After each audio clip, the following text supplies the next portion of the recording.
All right, listeners, ready for an adventure today? An adventure? Yeah, we're heading to Germany this time. Ooh, Germany. Yeah, and you know how sometimes you want to get to like a really cool viewpoint up on a mountain, Oh, yeah, totally. but you don't necessarily want to like hike up there? No, not always. Well, in Germany, you can actually take a ride up a mountain on a railway, and it's not just any railway. It is Germany's oldest operating rack railway, still running to this day. That's incredible. I know, right? What's it called? It's called the Drachenfelsbahn. The Drachenfelsbahn. Yes, Drachefelsbahn. Okay, the Drachenfelsbahn. I like the sound of that already. Yeah, it's pretty cool. And so for those who might not know what a rack railway is. Right. Not everyone's a train aficionado. Exactly. Yeah. It's basically a railway that has this extra toothed track in the middle. Oh, so like a cogwheel kind of thing. Yeah, exactly. For helping the train climb up those really steep inclines. Makes sense. I mean, you wouldn't want it slipping back down. No, definitely not. And this one, the Drachenfelsbahn, has been around since 1883. Wow, 1883. That's a long time. I know, that's what makes it so special, and people still ride it today to get up to this amazing viewpoint. So it's not just a historical relic, it's still a working railway. Yeah, exactly. It's like a piece of history that you can actually experience. That's pretty cool. So let's talk numbers for a second. Okay, I'm ready. This journey on the Drachenfelsbahn, it covers a distance of 1,520 meters. 1,520 meters, that's well over a kilometer. Yeah, it is. And it'd take you up to an elevation of 289 meters above sea level. Wow, so almost 300 meters high. Pretty high, right? And the craziest part. What's the craziest part? It has a maximum gradient of 20%. 20%? What does that even mean? So basically, for every 100 meters you travel horizontally, the train climbs 20 meters vertically. Ooh. Okay, so it's like really, really steep. Yeah, you're basically going straight up that mountain. I bet the views are amazing, though. Oh, I'm sure they are. And speaking of steep inclines, I think it's time to bring in some expertise here. All right, let's delve into the technical stuff. So tell us, what makes rack railways so unique? And why was this Drachenfelsbahn such a big deal back in 1883? Well, you see, regular trains, they rely on friction between their wheels and the tracks. Right, makes sense. But on steep slopes, that friction just isn't enough. Oh, they'd slip? Exactly. They'd slip and slide, and that's where the rack system comes in. It provides that extra grip. Okay, so how does that work?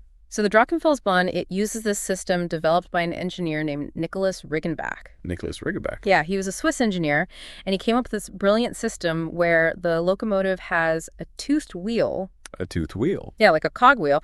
And this wheel meshes with the tooth track that's laid in the middle of the regular rail. So it's like the wheel is grabbing onto that tooth track. Yeah, exactly. And that extra grip allows the train to climb those steep inclines without slipping. Wow, that's so clever. And to think they built this back in 1883. I know. It's incredible, right? Imagine the engineering challenges they must have faced carving a railway into the mountainside back then. It must have been quite a sight. It definitely would have been a testament to their skill and ingenuity. So back in 1883, that was like right in the middle of the Industrial Revolution. Right, a time of massive technological advancement. Exactly. So I imagine this railway must have been seen as a symbol of progress. Absolutely. It showed what humans were capable of with technology overcoming natural obstacles like mountains. And it wasn't just about the technology, right? It opened up a whole new region for tourism. Oh, yeah, for sure. This railway gave people access to the beautiful Siebengebirge region. Siebengebirge. It sounds almost mythical. It does. It means 7 mountains in German. 7 mountains. Yeah, there are these 7 volcanic peaks that rise up from the Rhine River Valley. It's a stunning sight. I can imagine. So what would people have seen back then when they rode the Drachenfelsbahn for the first time? Well, imagine this lush vineyards sloping down to the river, forested hills, castles perched on cliffs. Wow. Sounds like something out of a fairy tale. It really does. And the thing is, the landscape is just as beautiful today. So it's like a timeless kind of beauty. Exactly. People have been drawn to this region for centuries.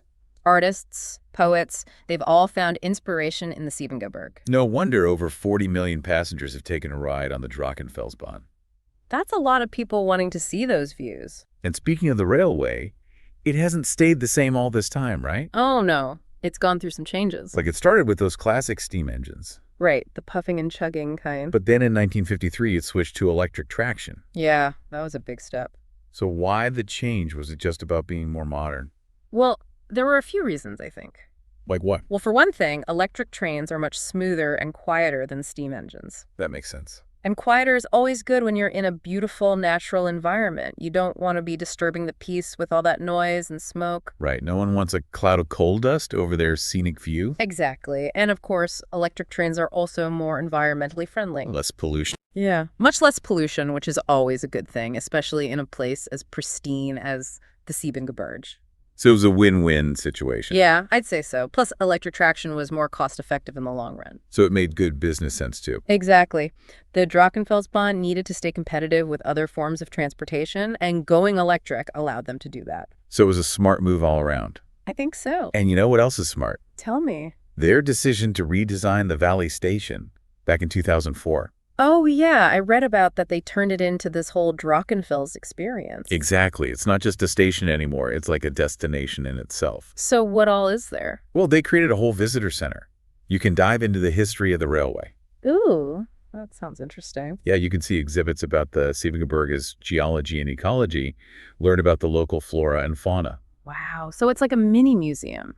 It kind of is, and they also have a shop where you can browse local crafts and products. That's cool. So you can take a piece of the region home with you. Exactly. And if you get hungry, Ooh, food. they have a restaurant too. Nice. So you can fuel up before or after your train ride. Exactly. They really thought of everything. It sounds like they turned the starting point of the journey into an experience in itself. Yeah, it's like they're saying, hey, even before you get on the train, we have something amazing to offer. And I bet it makes people even more excited for the actual train ride. I'm sure it does, and it just shows how much the Drachenfelsbahn is adapting and innovating. They're not just resting on their laurels, they're keeping up with the times. Exactly. They want to stay relevant for modern tourists. And I think they're doing a great job of it. I agree. So let's recap what we've learned today. All right, recap time. So we have the Drachenfelsbahn, Germany's oldest operating rack railway. Still going strong after all these years. It was built during the Industrial Revolution, a time of incredible technological advancement. And it opened up this breathtaking region, the Siebengebirge, for tourism. A region steeped in history and legend. And the railway itself has evolved over time from steam to electric. And they've even created this whole visitor center experience at the Valley Station. They're constantly adapting and innovating. It's pretty amazing for something that essentially takes you up a mountain. It makes you think. What do you mean? Well, in this age of sustainable travel and eco-consciousness, could historic railways like the Drachenfelsbahn become even more popular? That's an interesting thought. I mean, they offer a unique blend of history, technology, and responsible tourism. Yeah, they do kind of check all the boxes. Exactly. So maybe we'll see a resurgence in the popularity of these old railways. Food for thought for our listeners. Definitely something to ponder. Thanks for joining us on this deep dive into the Drachenfelsbahn. It was my pleasure. Until next time, keep exploring. And keep those wheels turning. Bye for now. See you later.